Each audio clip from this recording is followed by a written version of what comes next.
কথিত আছে ধর্ম হোক যার যার, কিন্তু বড় মা সবার। বড় মা না টানলে বড় মার কাছে আসা যায় না। তেমনি বড় মা কখনো কাউকে খালি হাত ফেরায় না। তাই আজ মায়ের টানে ভোর ভোর বেরিয়ে পড়লাম নৈহাটি মায়ের পুজো দেওয়ার জন্য। নৈহাটি স্টেশন থেকে মাত্র 10 টাকা খরচা করে চলে এলাম মায়ের মন্দিরের সামনে। তারপর মায়ের মন্দিরের সামনে থেকে একটা পুজোর ডালা কিনে এগিয়ে গেলাম লম্বা লাইনে দাঁড়ানোর জন্য। যেহেতু আজকে শনিবার ছিল, তাই মন্দিরের সামনে প্রচণ্ড পরিমাণ লম্বা লাইন পড়েছিল।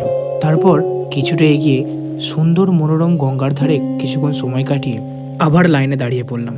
তারপর ঘন্টাখানেক লাইনে দাঁড়ানোর পর ফাইনালি মায়ের মন্দিরের সামনে আবার চলে এলাম। তারপর মায়ের মন্দিরে প্রবেশ করার সাথে সাথেই মায়ের মুখ দর্শনের পর যেন মানসিক ও শারীরিক সমস্ত ক্লান্তি দূর হয়ে গেল। তোমরাও সবাই একবার মায়ের মুখ দর্শন করে নাও এবং কমেন্টে বলে যাও জয় বড় মা।